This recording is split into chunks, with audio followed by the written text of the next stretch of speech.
Is it a fair statement to say you might have met somebody who had a heart attack, but you've never met someone who had a cholesterol attack? Yeah, that's a great way to say it too. The cholesterol isn't the problem. The cholesterol is a 1950s test that we tried to predict and we got it wrong. So we have been studying and tweaking and trying to say it's the LDL or it's the LDL when this is other thing. And we're like, no, you got the wrong test. You got the wrong test. And I didn't spend a minute explaining this. At KetoCon this year, I spent 40 minutes and about 5 months of getting slides so I could get it done in 40 minutes to say, what you really care about is, first of all, don't smoke cigarettes if you don't want to have a heart attack. Second of all, don't have high blood pressure. Third, have average blood sugar at less than 100. I want to speak to that for just a second because when I first met you, and I'd been watching your videos for a long time, like so many of you all have done, I'm sure, and while I was there, and this is really sad to me, I was 51 when I was at the event. I take that back, I was 52. I was 52 at the event, and I had the opportunity to have my A1C checked for free. And it was through your booth. And my friends Buzz and Bruce said, oh, Greg, you know, Dr. Boz is doing free A1C checks. And I said, what is that? Now, let's go back, 52 years old, and I'm asking, what is A1C? Okay? Yeah. I've never had a doctor in my life who had seen me at 250 pounds, who had prescribed me drugs for lowering my cholesterol. So I was on statins, I was on blood pressure meds. Nobody ever talked to me about a proper diet, that's for sure. But I was never, the word A1C never came up. That's so sad. Until you. Okay, so then I send my result, or I send my workout. My A1C comes back and it was a 5.7. Okay. I was kind of happy about that because I'd gotten back into the carnivore life. And that caused me to go back and look at my medical reports from the day that I had my stroke in 2019. And you know what my A1C was then? What? 5.4. Oh, wow. So I was actually in a good range, right? Well, so let's just, let me tweak that a little. Yeah. So what do I want mine to be? I don't know. What's the ideal? In the fours, yeah. Between 4.5 and 5 is ideal. Now, in the last year, I've checked it a few times, and I actually got up to 5.6 during the move and lots of stressful things that I just wasn't paying attention as closely as I should have. Okay. But guess what happened when I saw that? We had a contest within the company. Everybody gets A1Cs checked every month until I get mine back down to 5. Right. Because 5 or less is really where it should be. Okay. When you look at there's a really good overlay. In fact, I talked about this at the lecture I did at Low Carb Boca, where the prediction for a highest health score, meaning least amount of death rate, if you would, was above 4.5, but below 5, 5.1 to 5, right there. So every tick up is an exponential increase in disease. Okay. So when you look at average sugars of, okay, 5.7, okay, you don't quite get a diagnosis, 5.4, you don't, yeah, but it should be less. Your average blood sugar should be around 100 if you're looking at healthy people. I like to dumb things down a lot because I think as a society, we get inundated with a lot of data. We get inundated with terms, and I think people want things that are simple. Right. Okay.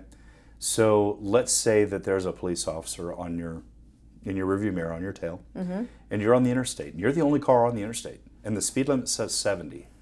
If I do 70, and then something distracts me, I'm doing 71, 72, and that officer is going to write me a ticket at 71, no question about it.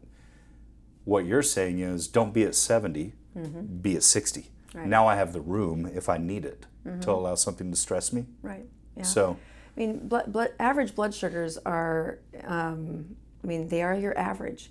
When people, a lot of the people in the space now are better about pricking their finger and checking their own blood sugars, right? So they have an understanding. Nothing changes their understanding by 10 days of wearing a continuous glucose monitor. By look what happens when you don't sleep well. Look what happens when you worry too much. Look what happens when you have no downtime. So how does somebody get a CGM? You still need a prescription. Okay. And there are a few people. Like you? Okay. Hence the white coat. Yeah. Who say, I don't want to be your full-time doctor for this. we'll charge you a SIR fee for the prescription for a year. And what that does is the continuous glucose monitors now, I mean, they used to be incredibly expensive for cash paying. And the reason you never had an A1C done before, in full disclosure for your doctor, is that nobody was going to pay for it.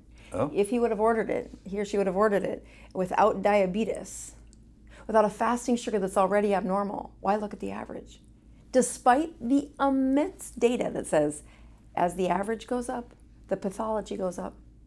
So I mean, it doesn't make any sense, but that's follow the money. right. Yeah. Okay. So he was going to order it, and then the insurance company was going to bill his clinic, Okay. and then he wasn't you. So somebody is going to have to fight over who's going to pay for it. I gotcha. If it's Medicare or Medicaid, the doctor has to pay for it. Okay. Because we sign a rule book. But you look also at the understanding of somebody says, oh, it's abnormal. And then they start to try and take care of it and say, Doc, I've done this 3 times in a row and it's only gone from like 5.6 to 5.5 and it's still 5.5. Why can't I get it down? And that's where I'm like, I need you to wear a continuous glucose monitor for 10 days. Find out why. Yeah, I mean, it's the stress does this. I mean, worrying does this. Yes, eating does this, and especially eating. Most of my folks, I'm like, don't eat after 3 o'clock. For sure as heck, don't eat while the sun's up. Right. If it's close to down, you don't have the room to risk that. You've actually got a couple of really good videos on that. I'm going to link those Okay. in this one so that people can click on that. Yeah. I don't know how to say, like, it'll be right here on the screen. I don't know how to do all that stuff.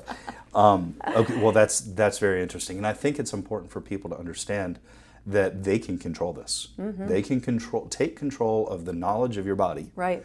I think there's a couple things that I say. I think people have a really bad relationship with food. Amen. And I think they have a really bad relationship with their own bodies. And hats off to Dr. Kiltz when he made a comment in his TEDx talk when he said, if you're married, your boyfriend or your girlfriend, how good are they for your relationship? And I'm paraphrasing Dr. Kiltz, sorry. How good are they for your relationship? Well, wait a minute, I'm married. I can't have a boyfriend or a girlfriend. It's bad for my relationship. Well, then the same thing's happening with your food. Oh, it's real. So Absolutely. just, again, I like the things that keep it dumbed down for everybody to understand. Well, the other And I don't mean dumb as in ignorant. no, I but mean dumbed down to keep it simple. I can't believe how hungry people are for the information. Like that we do a lot of work trying to get concepts that are not that complicated, but language and lingo in medicine can get people completely glossy-eyed. They don't care. Right. So we do a lot to kind of make it cartoonish in a way that, first of all, that's kind of how my brain thinks. Second of all, it's attractive and they can follow what I'm thinking. Like, Right. here, imagine this. This is what's happening. Right.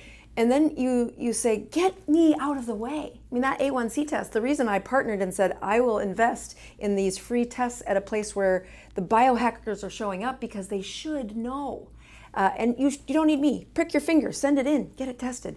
That is the way medicine should be. Well, it's like you know what the level of oil is in your car.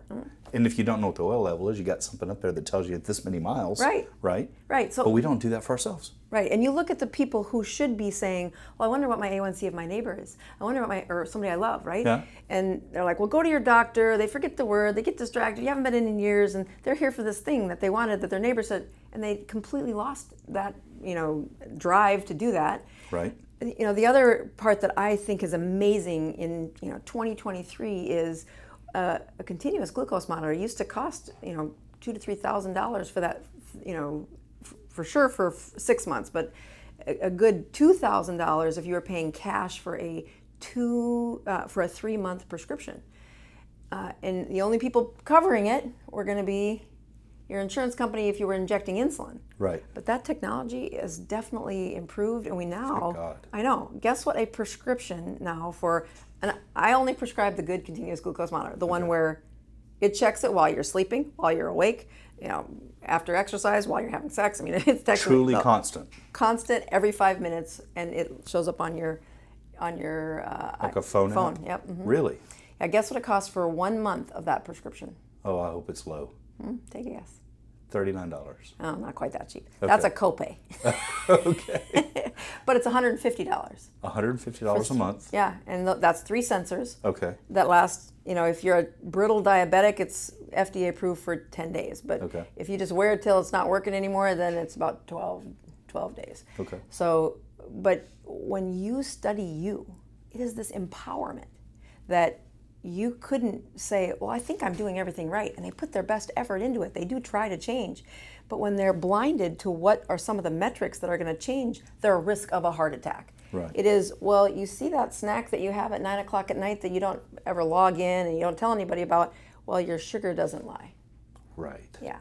So you're not counting points, it's counting your blood. Yeah, it's counting your blood sugar. That's how it should be. Right. That's just transparency. So if somebody wants to get a CGM and they don't qualify under, because they're not getting insulin injections. Right. If they don't qualify that way, but they still want to know what the oil level is in their car, Right. they can contact you. Right. Okay, good. Glad to know that.